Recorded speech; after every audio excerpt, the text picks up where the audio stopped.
So I'm having to not just deal with the fact that I lost my leg, I'm having to deal with the fact that I don't really know why. When I just came out of hospital and I couldn't walk up the slope that was even like 5 degrees, and then I'm there doing the world's steepest, toughest 400-meter race.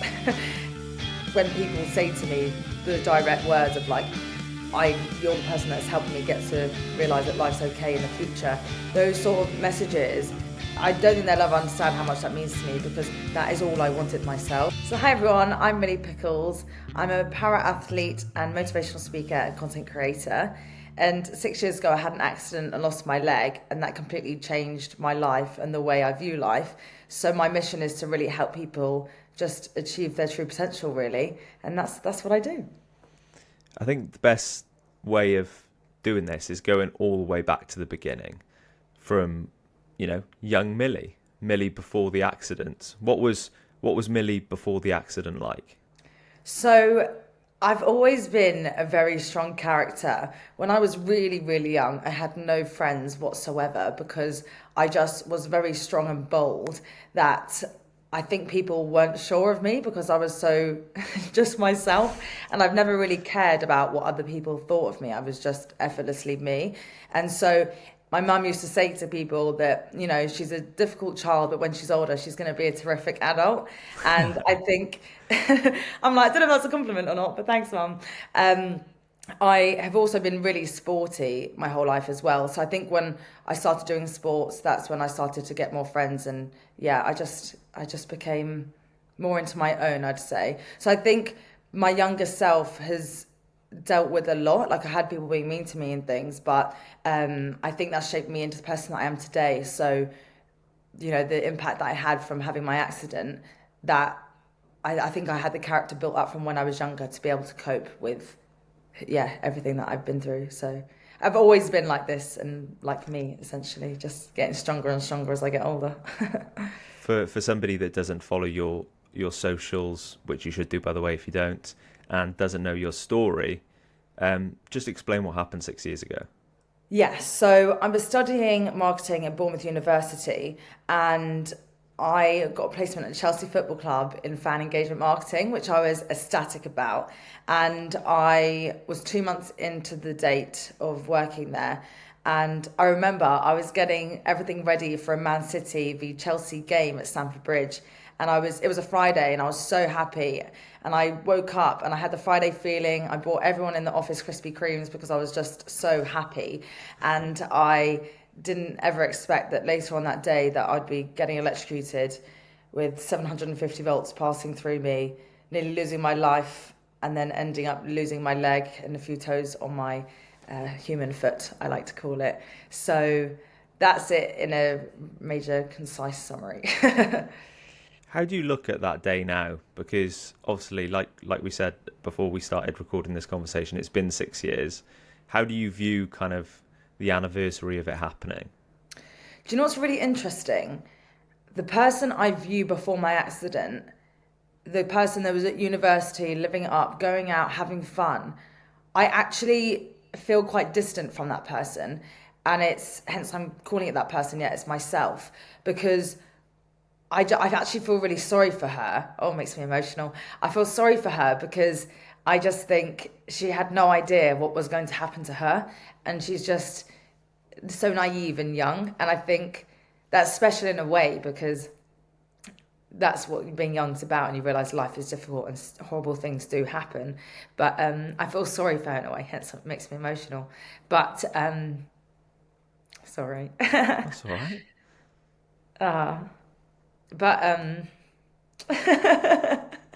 It's totally fine. Pardon?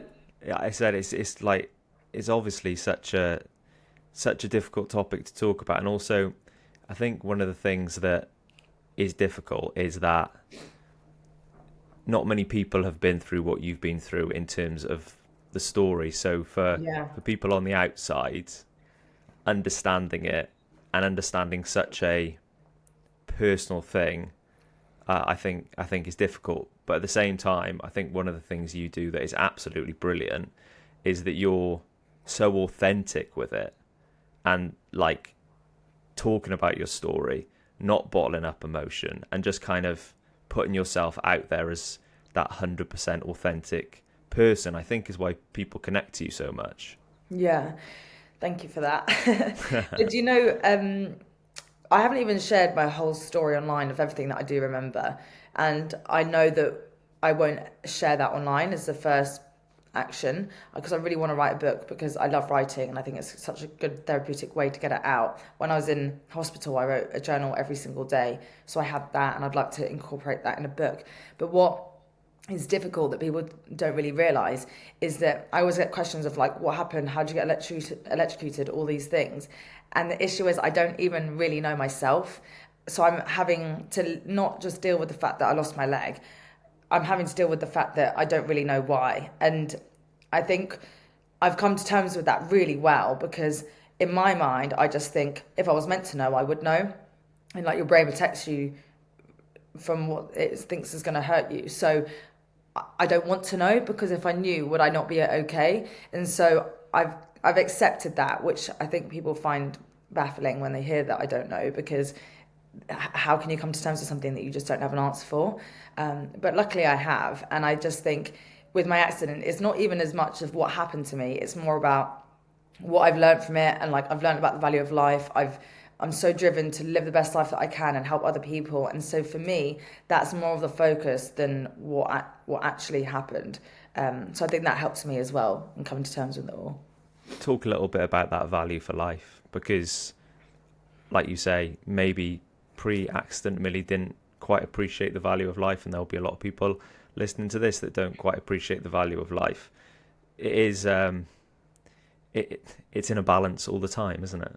Yeah, I think it's so easy to just take life for granted, and you know people say YOLO, or they used to say it anyway. I think again with that it's a throwaway comment, but actually it's so important. Like you really do not know when your last day is, and I'm so lucky to be here, and that's why I've learnt the value of life because it was so nearly taken from me, and I just know its importance, and hence why I just want to live every single day like it is my last and do everything that I possibly can. And I've definitely done so much more than I would have necessarily done before because of my accident. I've tried so many new things, like I'm learning to fly a plane.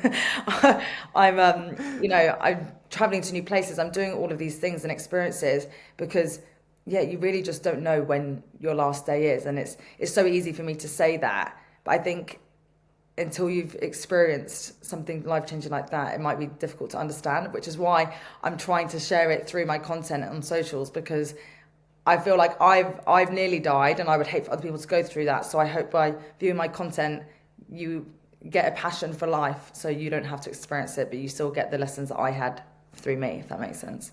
That's obviously been a journey for you though as well, like beginning to share your story online. How did that start? And I would imagine it's a process that's still ongoing. When did you kind of make the decision that is something that was something you wanted to do?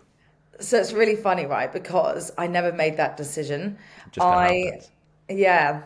So I came out of hospital. I remember it was December 6th, and I'd been at home then for about 2 weeks.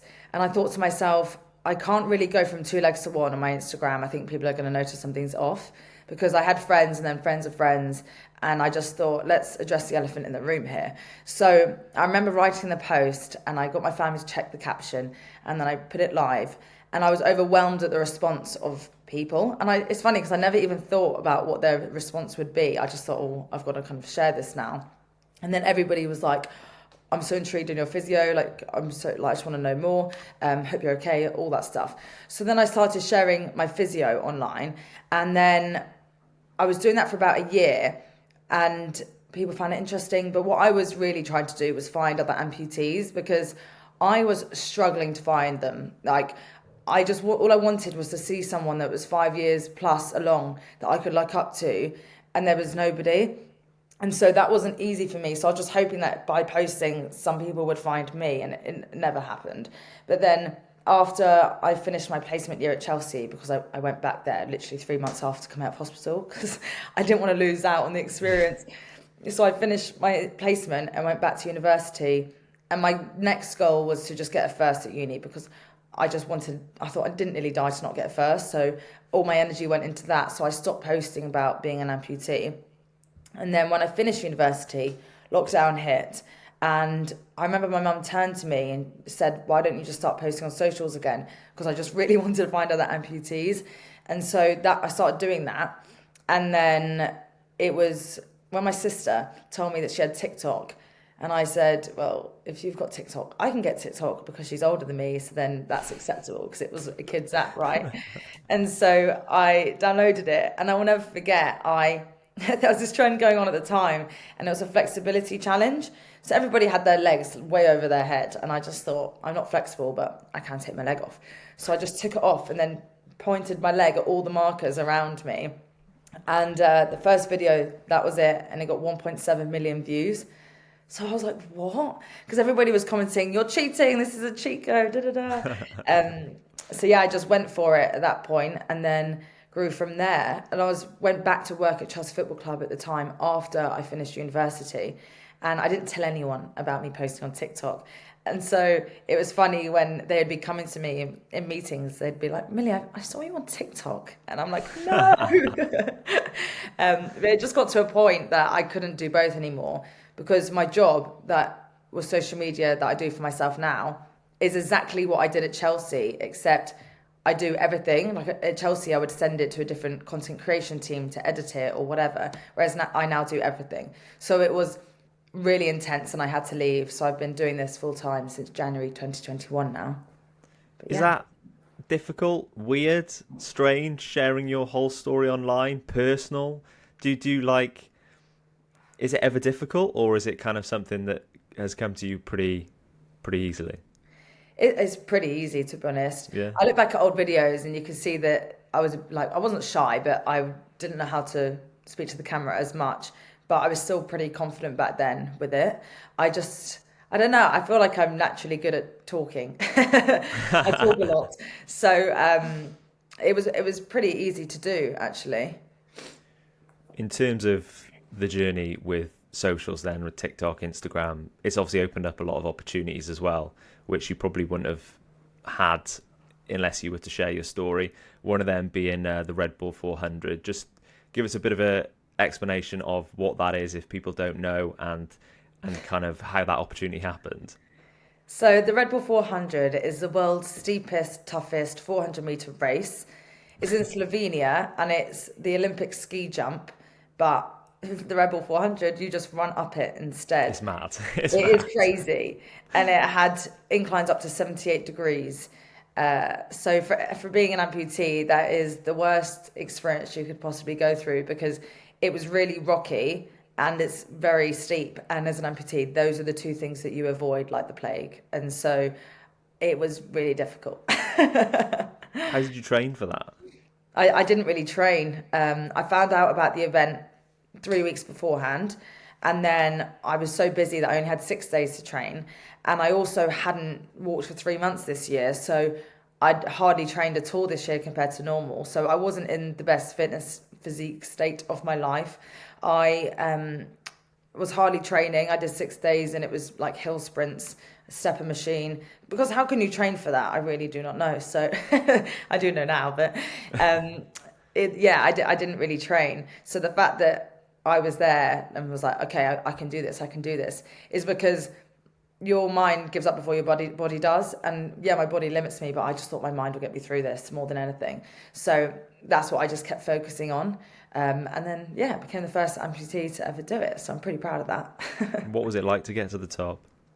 Do you know what? When I got to the top, I don't know if you've seen online, but there's a video and it was like someone had to support me because I felt like I was going to fall over. But when I got to the top, it didn't actually hit me because I think I was just so overwhelmed about the actual process of the race that I just kept thinking about like the journey of getting there rather than when I actually got to the top. And it's only since then I really realised what I did, and I get emotional about it because it just takes me back to when I just came out of hospital and I couldn't walk up a slope that was even like 5 degrees. And then I'm there doing the world's steepest, toughest 400-meter race.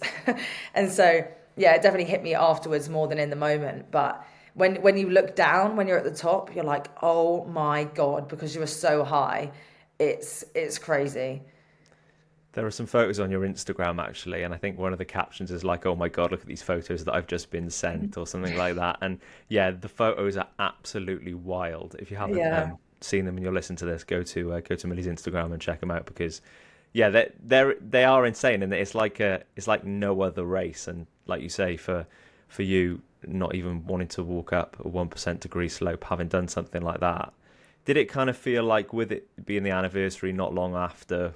Was it a really emotional experience because you look back at the last 5 years and everything you've been through, and now you're at the top of a ski slope?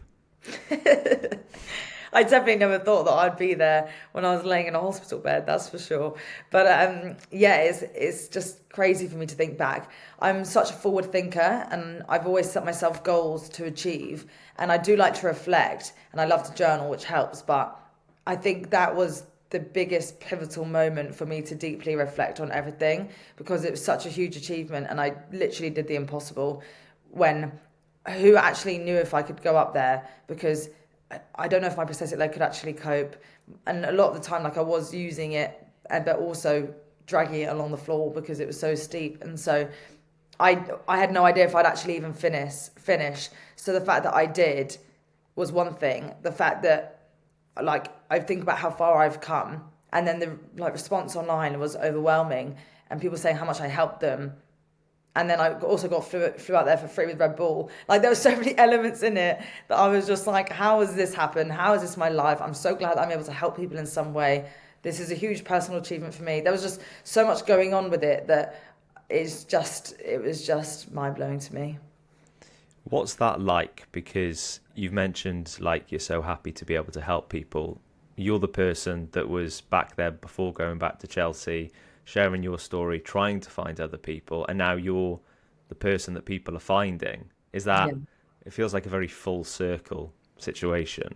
Must be quite strange. It is really strange, but I'm so happy and glad.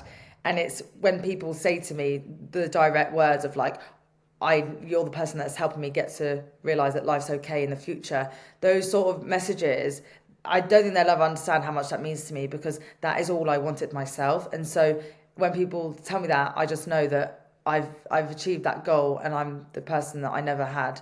And that makes me so happy. And it's so important for me for people to know that they can talk to me and ask me questions.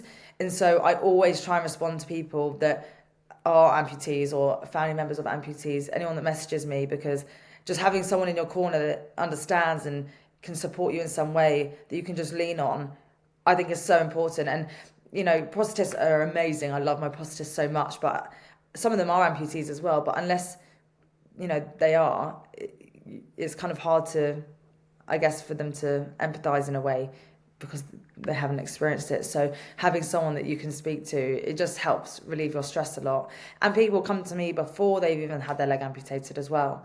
And you know, essentially saying that I'm helping them know that life will be okay. So yeah, I'm so grateful. You mentioned before about your mind giving up before your body gives up. And obviously there's a massive physical element to recovery, but that mental element must be just as difficult. Yeah, well, I think I'm very blessed in a sense that I've got a strong mind, and I think Yeah. that's what I was saying earlier. It links to my childhood and my upbringing. My mum is an incredible woman, and she has always taught me if you put your mind to something, you can achieve anything. And I think having that mindset has really helped me to where I am right now. But even when I was getting my leg amputated, having that conversation, all the surgeons came into the room and there were so many of them I was in this tiny little room, and I just remember the surgeon weighing up the pros and cons of keeping my leg, and I interrupted him and I said, I'm so sorry to interrupt you, but I've seen my leg, I know it needs to go, it needs to be amputated. And he said, are you sure? And I said, 100%, I just want to get back to my life. And they all left the room, and then the first thing I said to my parents, like I had a few tears, which blows my mind that only a few, and I said to my parents, at least I can be in the Paralympics now. And I was just quickly trying to find something that I couldn't do before that I could do now. And I think my mindset has always been that way, trying to, instead of focusing on like, why did this happen to me and finding reasons to make myself feel like rubbish, instead I was trying to make myself feel good by saying, okay, what can I do now that I couldn't do before? And so I'm very lucky in a sense that I've, I guess, programmed my mind in a way throughout my life to cope with difficult times, you know? Yeah. So it isn't easy, but that's just something with repetition, having the awareness to question your own thoughts, to then change that like narrative, to then have a positive one, is how you get a stronger mind. And luckily, my whole life has built me up for that moment. You spoke about reflecting and said that you were very much a forward thinker, but sometimes obviously when things happen like anniversaries or whatever, you might look back or an achievement. Let's not look back and look forwards, because I'm sure you're the sort of person that has 1,000,001 ideas running around in their head at any one time, thinking this is the next thing, this is what I want to do. Apart from a pilot's license, what else is in the future? Pilot's license makes me laugh because it's so random. That's It's so so me. good. I'm just like, yeah, why not? I'll do Want to that. fly plane? It's actually cool with the plane, just quickly. You can literally fly anywhere. Like, I don't need to go on the plane anymore. This is fabulous. Yeah. But so apart from the pilot's license, my next fitness challenge that I want to do is a marathon. And the longest I've run is 3K. So I've got a long way to go. But my leg, this is the thing, it's going to be an interesting journey for me to go on, because my leg gets in a lot of pain, gets really sweaty. And so I need to gradually build my distance up over time. My leg needs to get used to it and see how that will go. But I'm determined to do a marathon. So one day I will. It just will be a long journey, I reckon. But then also, like I said earlier, I want to write a book. I also really want to create a company. I've always got ideas for a company, and I really want to help amputees with it. So I've got a few ideas, but that's not something I'm doing in the short term. So that's like a long term thing. With the marathon, like you said about, you've run 3K and you want to get to that stage, but there are so many different elements to it. How do you approach something like that? Who do you seek out for advice? How does training work? Like, what is that journey to 42.2K? So I've got a physio, prosthetist. I have two prosthetists. So they are there to support me with my leg and everything like that. The physio, well, technically two physios, they help me with just the mechanics of my leg and learning how to run safely. I had a running coach for 2 years in 100-meter sprints because I wanted to do that, but then I changed my mind because I don't want to compete. That's another story. But I would invest in a running coach because I think form is so important, and to be able to run, I think a lot of people just go outside and run, but to be able to run properly and safely is so important, and especially important to me because I'm more likely to have injuries because of being an amputee. So physios, prosthetists, running coach. I also have been speaking to JP, the person that owns Runner, because he said he's going to help me set me up on a plan, and we're going to go on a run together, so he can help as well. And then I already use an osteo as well, but I need to use her more for sure, because I have 3 toes on my human foot and they get a lot of pressure because I don't have a big toe. So there's a lot of people that I need to rely on to get me through. But it's important to have the support so then I'm actually able to execute what I want to do. If someone's listening to this right now and they've found this conversation by searching your name and they're going through something similar to what you've been through, what would be your advice to them? What would you say to them? Because I know every situation's different, but I guess speaking broadly, what would be the message? Don't give up. I think it's so important to not give up because life always gets better. And I know it's so easy to say that, but that's why I try to show it through my content, because life really does get better. And if you just don't give up, you put the effort in, you can achieve anything. And I'm a huge advocate of that, which is why with the Redbull 400, I hope that shows people that if you put your mind to something, you can achieve it. Put your mind to it, put in the effort, you will get there. And I think people want an instant gratification, a generation of that. People want instant happiness, success, but it doesn't work like that.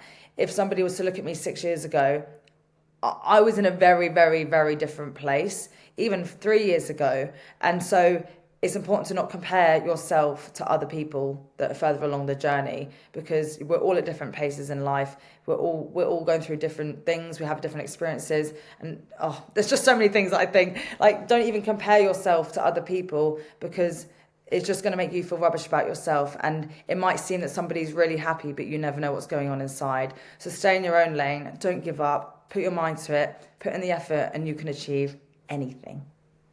And how important is it to that message that everybody has bad days? I think we live, like you say, we live in that society of instant gratification, but also a society that, some people don't share their full story online, and you do see highlight after highlight after highlight. Everyone has bad days, don't they? Yeah, 100%.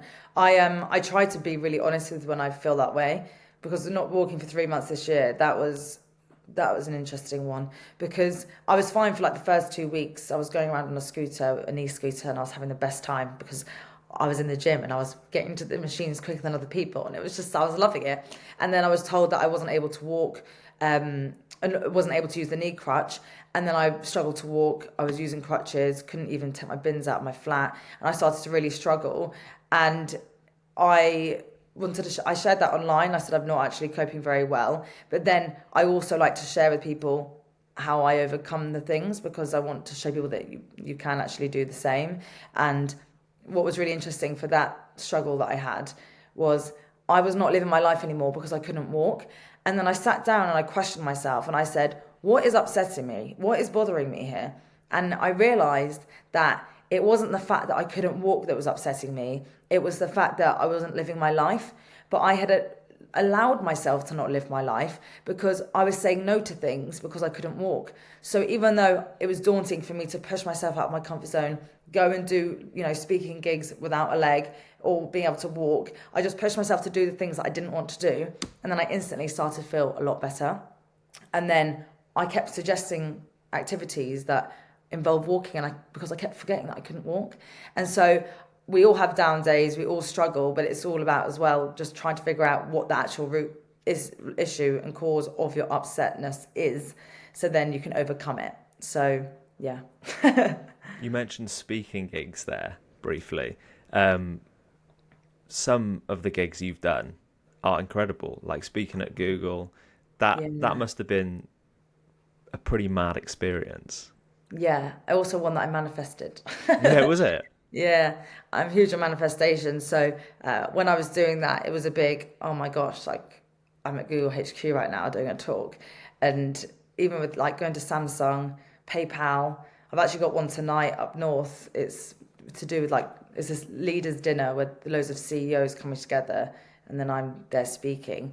And it's really funny because I'm a 26-year-old girl, and it's I'm still quite young, and yet I'm sharing my experience and speaking to these people. And it's so easy to get caught up in the moment though, because it's like, oh, this is normal, I guess, now because I do speaking gigs. But again, I always take a step back, because it's like, this is not normal and this is huge, and I'm so grateful. I'm also just so glad that I get the opportunity to share my story to try and help other people, because that's what this is all about, right? So it is pretty crazy for sure.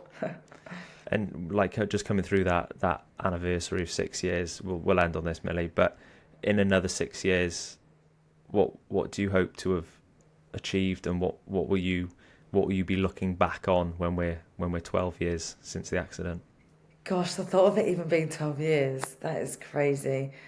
Do you know what? I'm so happy with my life. I want to be continuing doing exactly what I'm doing now, helping people, still doing social media content, speaking gigs. I would have hopefully have done a book by then, created a business, done numerous books, to be honest, and just making a bigger impact. But also, I love looking forward and working towards goals, but life can happen in unexpected ways. I have no idea. I had no idea my accident was going to happen. So whatever does happen, all I hope is that I can respond really well and work on my skill of resilience to get stronger and be able to cope with no matter what life chucks at me, good and bad. Because I think that's essentially the most important thing in life, to be honest with you. So whatever it will be, hopefully I'll be happy and healthy and okay. And you'll have a pilot's license. And I'll have a pilot's license.